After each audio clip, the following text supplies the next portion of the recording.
Bueno, muchas gracias a Ikuspegi, a Gorka, a Xavier, a todos los que nos han invitado y sobre todo muchas gracias a todas y a todos los que estáis aquí.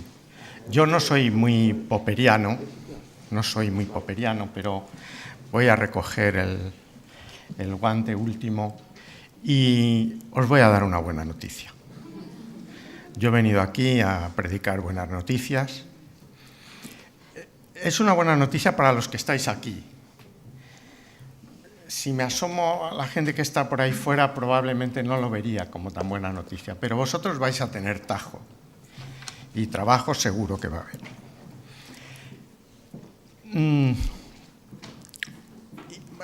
Yo voy a hablar del Estado español, de España y de inmigración, porque si hablara aquí de refugiados en España acabaría enseguida. Yo la buena noticia que tengo que daros es que después de esta profunda y prolongada recesión del bienestar en general, de las familias, de los afectos, de las condiciones laborales, de las condiciones de vida, después de esta profunda y dura y larga recesión, la buena noticia es que, y no lo sabíamos antes, no lo sabíamos en el 2008, es que el depósito de inmigrantes no se ha vaciado. No se ha vaciado y no son exactamente los mismos que había en 2008, pero sí son unos poquitos más. Son unos poquitos más.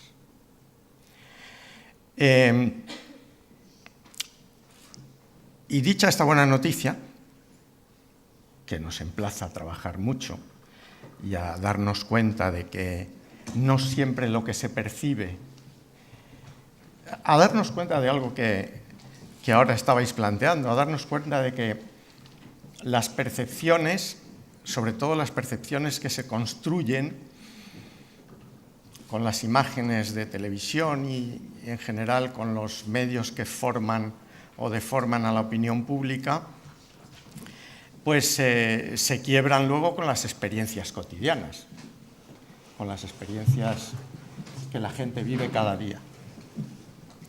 Eso es un poco lo que ha pasado en el Reino Unido, eso es lo que ha pasado también en los Estados Unidos y eso es lo que pasa en estas sociedades que tenemos tan divididas. Estamos divididos entre el niño ahogado que llega a la playa y nuestra empatía y el rechazo profundo que provocan las explosiones en el aeropuerto de Bruselas.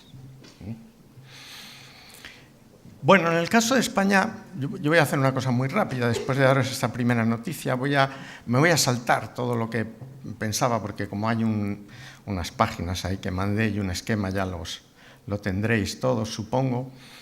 Me voy a saltar esa primera parte y voy a ir directamente a recordaros un poco de dónde venimos y lo que yo creo que se podría plantear.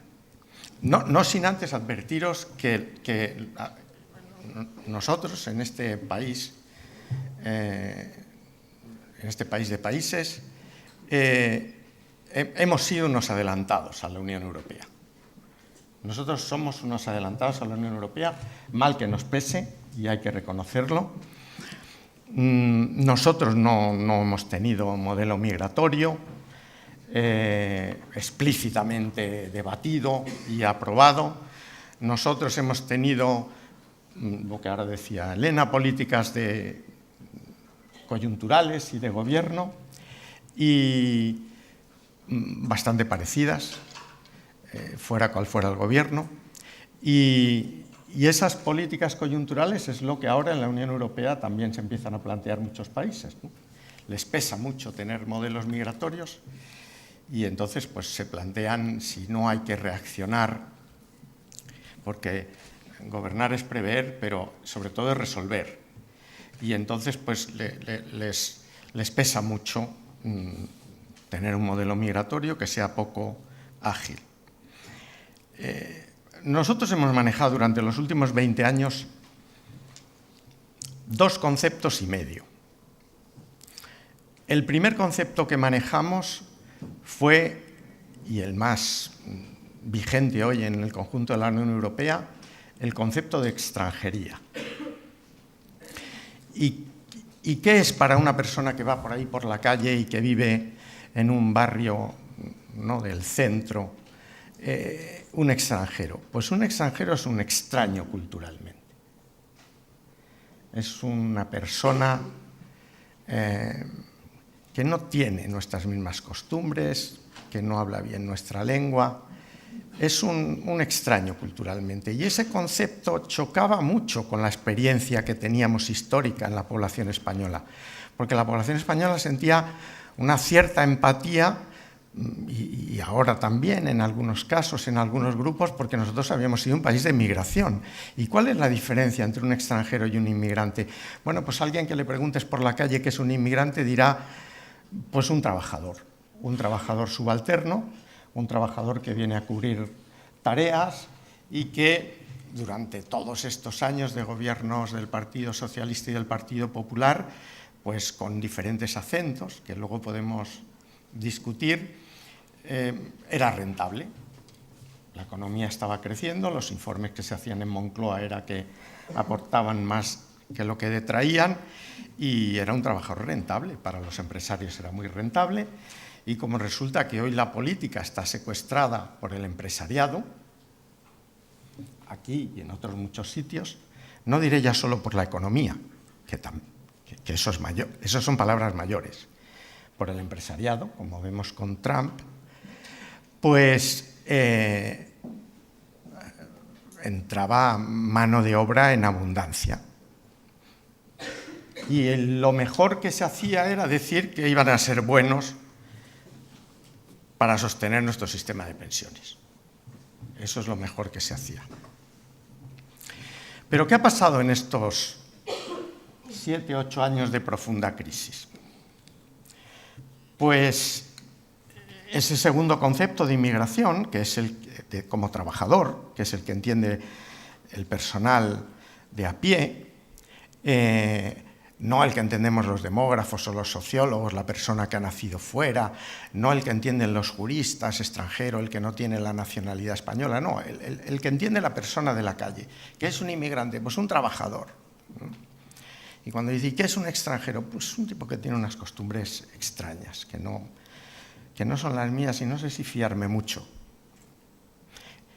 Y luego hay un medio concepto que ha asomado en la primera legislatura de José Luis Rodríguez Zapatero,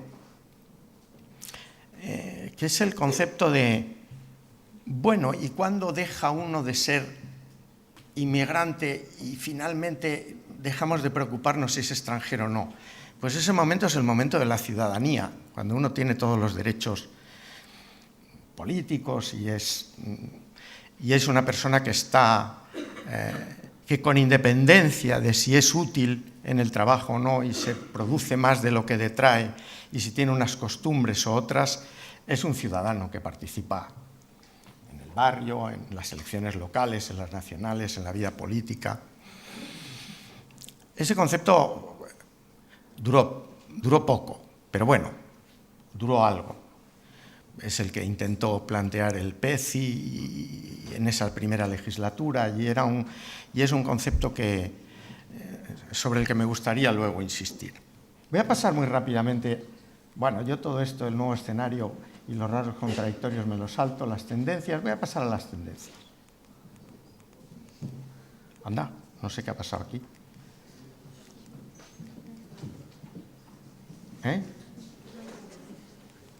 ¿No hay? ¿No hay tendencias? Bueno, puede ser que no las haya y yo esté equivocado. Sí, pero no, yo quiero los gráficos.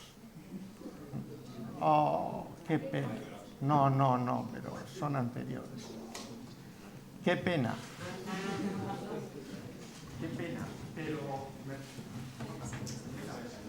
Bueno, es que quería ver los gráficos porque os lo iba a explicar. Os lo voy a explicar con este, pero me gustaría que vierais cuál ha sido la evolución.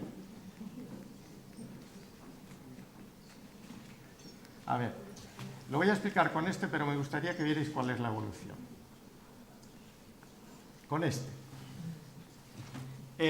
Vamos a ver. Ahora tenemos más o menos, ahora en 2015 tenemos 6.100.000 inmigrantes. 6.100.000. Caramba, yo creía que tenía mejor voz. A ver, bueno, bien, ahora sí se oye. Bueno, tenemos más o menos 6.100.000 inmigrantes. En 2008 teníamos 6 millones. No son los mismos, pero la cantidad sí. Es decir, que en 2015 tenemos el mismo depósito de inmigrantes que teníamos en 2008. Tenemos 4.300.000 extranjeros. Y en 2008 teníamos algo más de 5 millones. Entonces me diréis, bueno, tenemos el mismo número de inmigrantes, pero tenemos 800.000, si cogemos la cúspide, que no fue en 2008, sino después, 1 millón menos de extranjeros. Sí, pero no tenemos 1 millón menos de extranjeros. Tenemos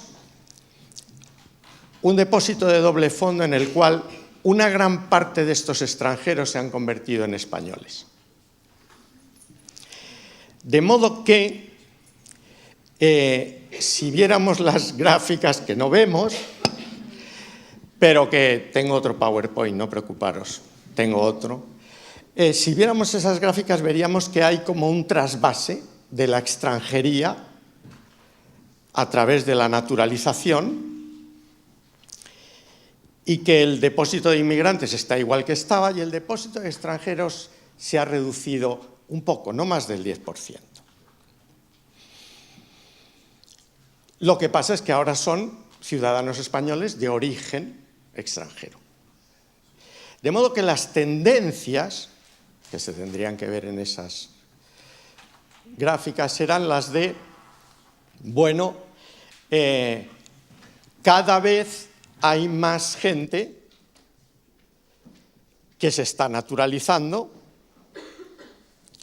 y, por lo tanto, y conste que eso en los años del gobierno del Partido Popular y cuando era ministro Ruiz Gallardón es cuando más se ha vaciado ese depósito de solicitudes que había de naturalización, privatizando esas solicitudes, la resolución de esas solicitudes a los notarios y registradores, pero se ha vaciado en gran medida ese depósito, de modo que tenemos cada vez más españoles de origen extranjero. Y menos extranjeros y los mismos inmigrantes, más o menos. No son exactamente lo mismo, porque si viéramos, y no me resisto a que no lo veáis, todas las gráficas que tenía de encuesta de población activa, etcétera, veréis que ha habido una renovación. Por ejemplo, se han ido más de 300.000 inmigrantes con estudios primarios. Y ahora tenemos una inmigración más cualificada en su nivel de estudios, lo que no quiere decir que estén trabajando, que no estén desclasados, que estén trabajando en algo que tenga que ver con sus estudios. Pero no tenemos la misma inmigración, pero sí tenemos la misma cantidad de inmigración. A ver, el segundo. Entonces, esta es la primera noticia. La primera noticia es que se han quedado, se han naturalizado y son más o menos el mismo número de inmigrantes que teníamos en 2008. Esa es la primera buena noticia. La segunda noticia es cómo demonios se ha producido este milagro. Y este milagro se ha producido del siguiente modo. Durante los 7 años de profunda recesión, hemos tenido unos flujos de entradas y salidas de inmigrantes de una dimensión más que apreciable, en torno a los 700.000 u 800.000 entre salidas y entradas cada año. En España tenemos más o menos 450.000 nacimientos al año, entre 400, pues más o menos esos flujos teníamos de entrada y de salida. Luego hemos tenido una circulación, un tráfico muy intenso. Luego eso me lleva al segundo punto y a la segunda propuesta. Tengo 1 millón de amigos. Tengo 1 millón de amigos, pero ahí veo que pone Ikuspegi, por ejemplo.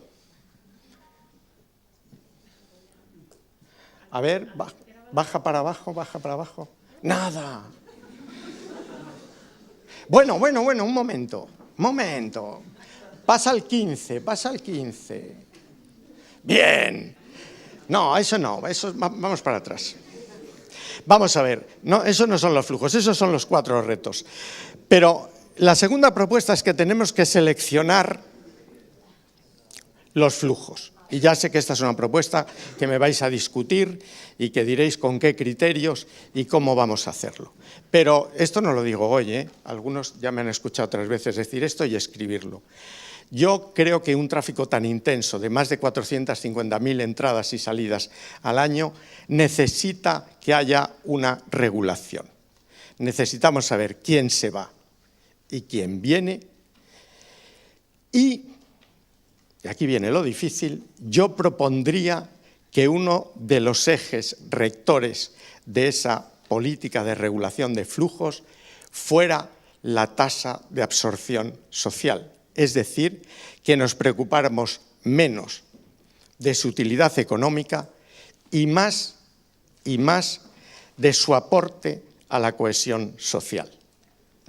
O dicho de otro modo, creo que hay que poner cada vez más el acento en la regulación social de los flujos y evitar la regulación crematística de los flujos.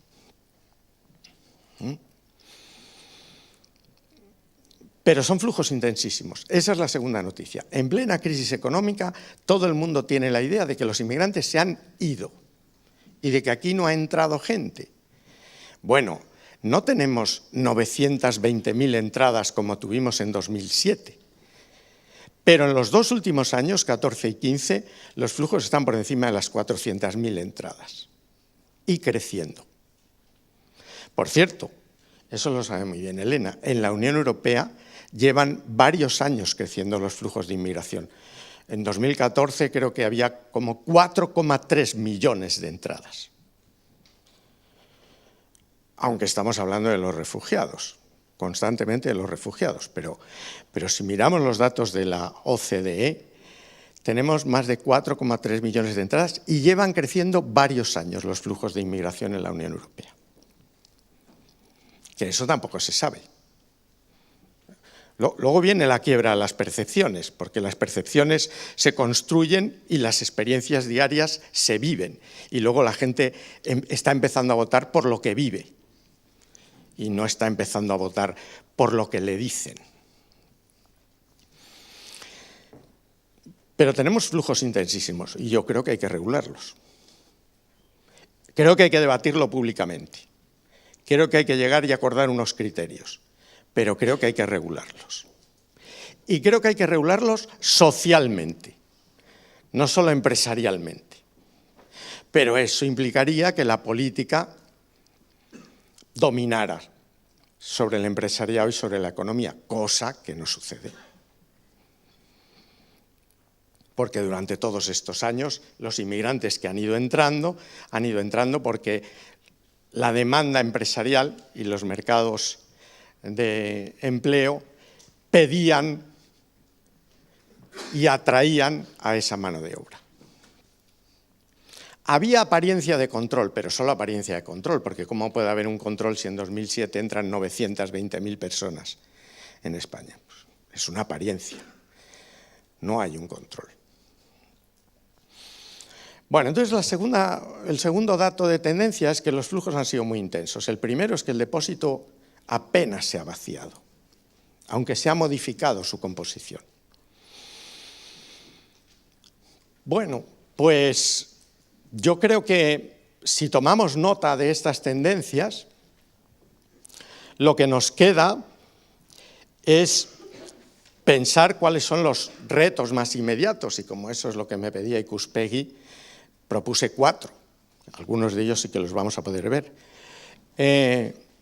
Los 4 retos son, uno, este que acabo de decir, un reto constante, que es el de seleccionar y regular los flujos migratorios de entrada y de salida, pero los otros 3 tienen que ver con que ese depósito no se ha vaciado.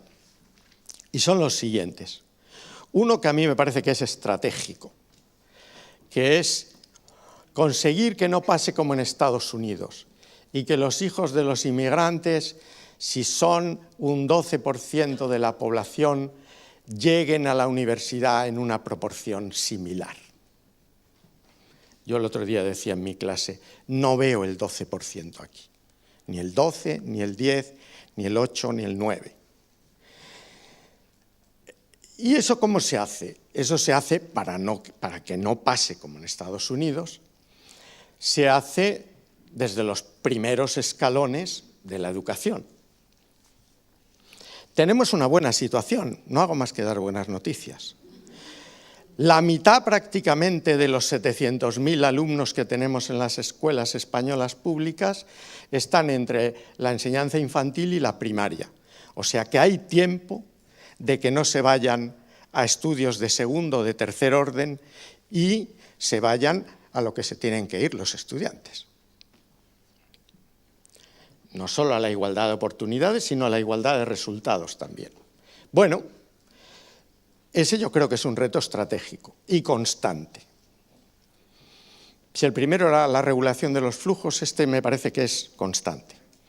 Luego hay un reto muy barato y básico, y que a mí me parece esencial, porque no porque me parezca a mí, sino porque os lo acabo de decir que en los datos se ve, que son esos 2 millones de extranjeros que están naturalizados o nacionalizados. Hay un reto básico, que la máquina de fabricar españoles, vascos, catalanes o gallegos siga funcionando. De manera que la naturalización tiene que tener un ritmo, si en los últimos años en torno a 114, 115, 120.000 personas, pues tenemos que seguir naturalizando. Y eso es hacer ciudadanos con derechos políticos. Eso no evita el racismo,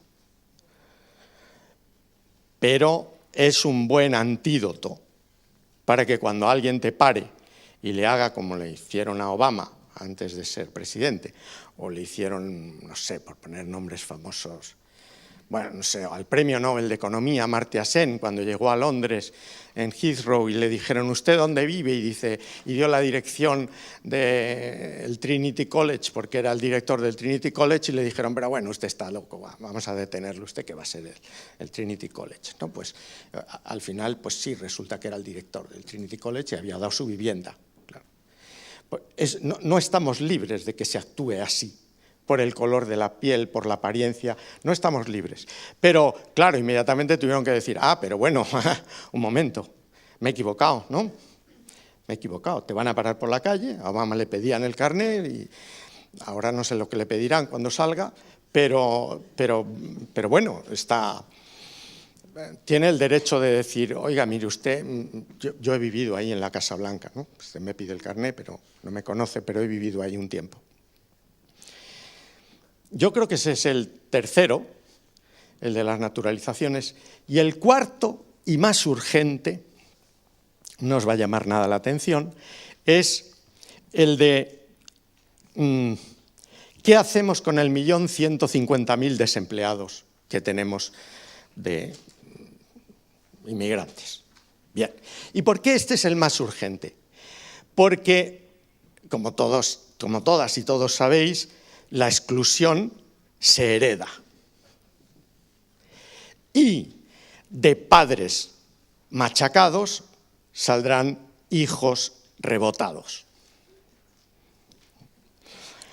Esto no es que lo diga yo, esto lo dicen las investigaciones que han obtenido los premios de investigación en países tan poco sospechosos como Estados Unidos, en el que cuando uno repasa la historia de los últimos 100 años de 4 generaciones de mexicanos, se da cuenta que la segunda generación está mejor que la primera, la tercera se estanca y en la cuarta pues cae.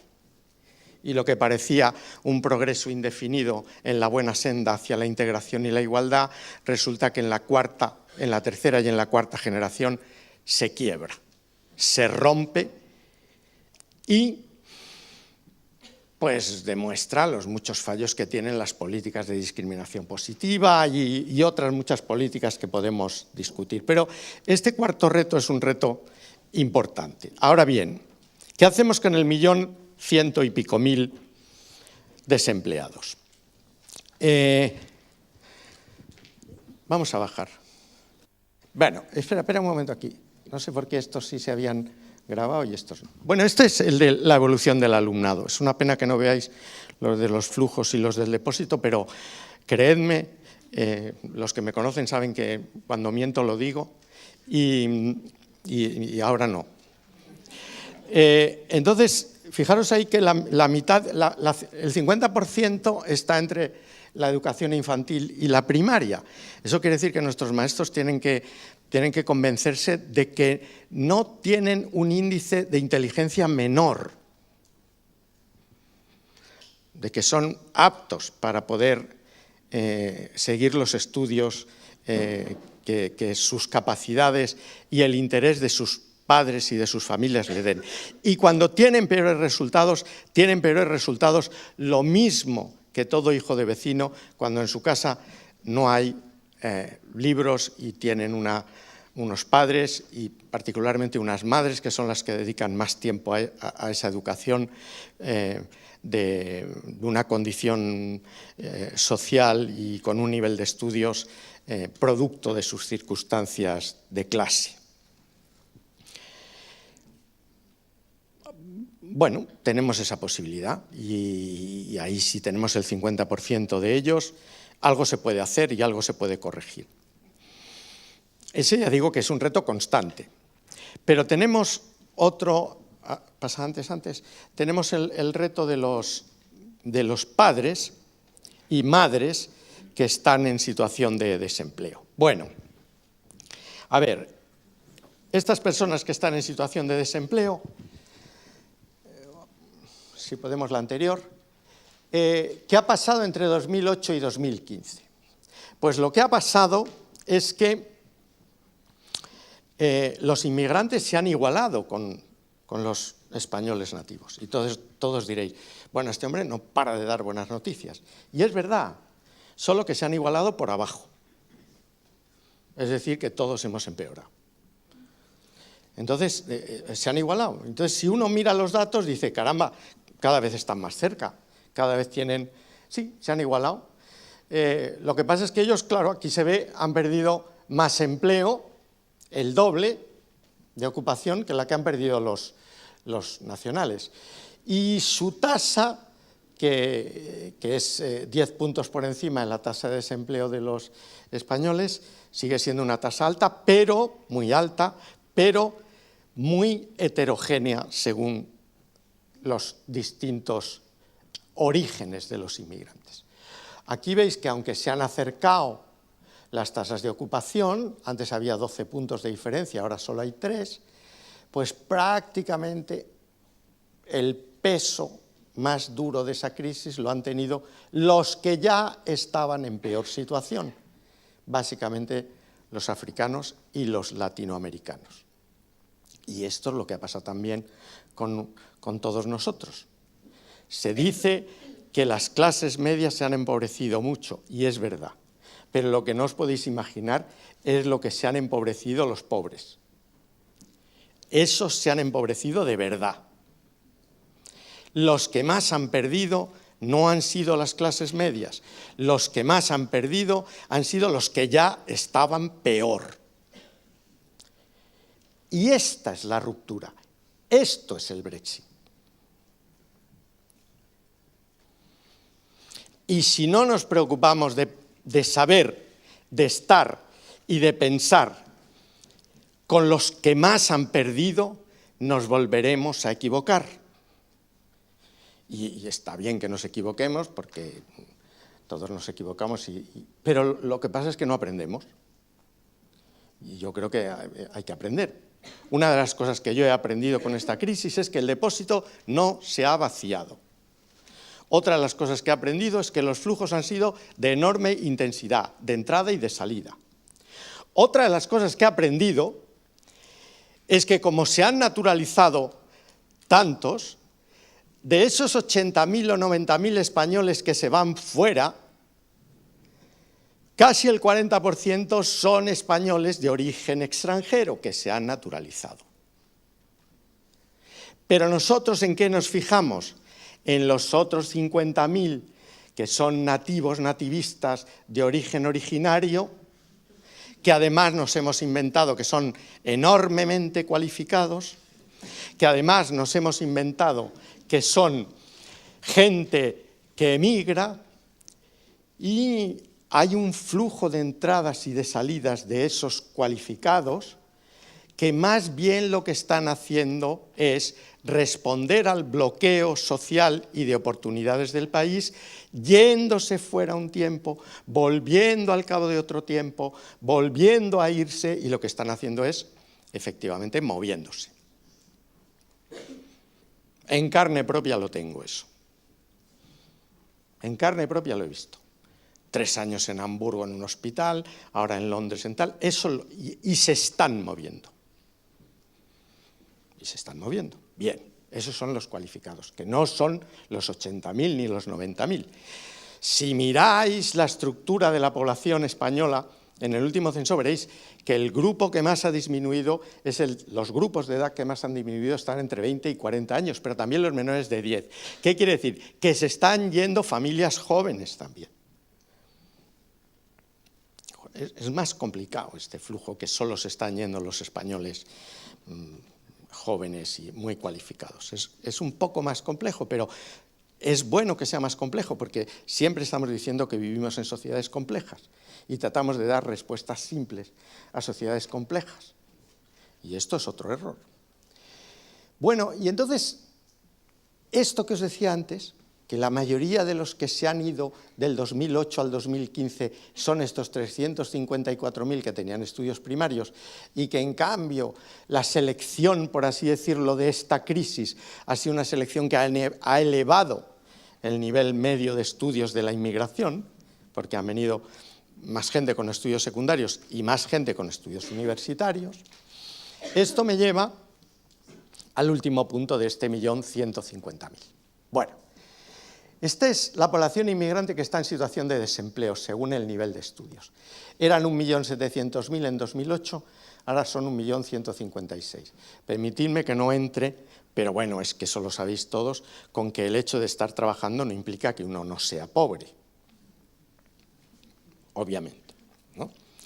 Esto vaya por delante, pero eso lo sabéis todos y todas. Entonces, ¿qué ha pasado aquí? Que prácticamente la distribución por nivel de estudios de este 1.156.000 es la misma que teníamos en 2008. ¿Dónde van a encontrar trabajo este 1.150.000? Pues lo van a encontrar en los mismos sectores donde estaban trabajando antes. No es un país de rápida movilidad social y ocupacional. No lo es. Entonces, van a volver a encontrar empleo, con algunas variantes, en restaurantes, hoteles, cafeterías, en servicios de cuidados, en construcción, en agricultura, en los sectores en los que estaban trabajando antes. Algunos se encontrarán en otros sectores, tanto mejor. pero tenemos que pensar que la mayoría va a encontrar trabajo en los mismos sectores que estaban ocupando. Por cierto, que eso tampoco nos incomoda mucho, porque ya nos parecía bien que estuvieran en esos sectores y nosotros estábamos en otros, o sea que otra buena noticia que os doy. No os van a quitar el puesto de trabajo. Pero a lo mejor hay que preocuparse porque tengan preferencia a la hora de encontrar empleo en esos sectores. A lo mejor hay que preocuparse porque estén y se les emplee en esos sectores en donde ya estaban trabajando antes. Mirar aquí los sectores en donde las personas que están desempleadas de hace menos de un año, es decir, los extranjeros que llevan menos de un año de desempleo, no los parados de larguísima duración, que eran 764.000 y ahora son 442.000. Mirad en los sectores donde estaban trabajando, donde encontraron empleo, el último sector de actividad en el que trabajó, y lo que veis es que ha aumentado la agricultura, pero que bueno, se mantiene la hostelería, pero que bueno, se mantiene el comercio, pero que obviamente ha caído en la construcción mucho, pero que bueno, se mantiene el servicio doméstico, etc. Y lo van a encontrar en esos sectores en donde han estado trabajando poco tiempo antes. El último sector donde encontraron. Y hay que preocuparse porque se inserten en esos sectores de actividad. Ya sé que sería mejor que experimentaran una movilidad social ascendente y ocupacional ascendente, pero no está el horno para esos bollos. Y el horno me refiero a esta sociedad española. ¿Y por qué esta sociedad española no está el horno para esos bollos?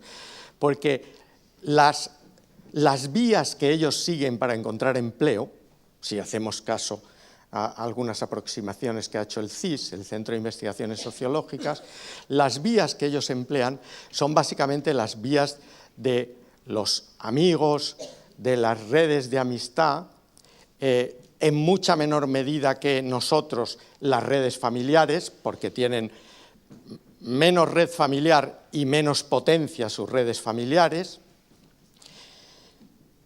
y prácticamente esta sociedad, que es una sociedad familista y por lo tanto mafiosa,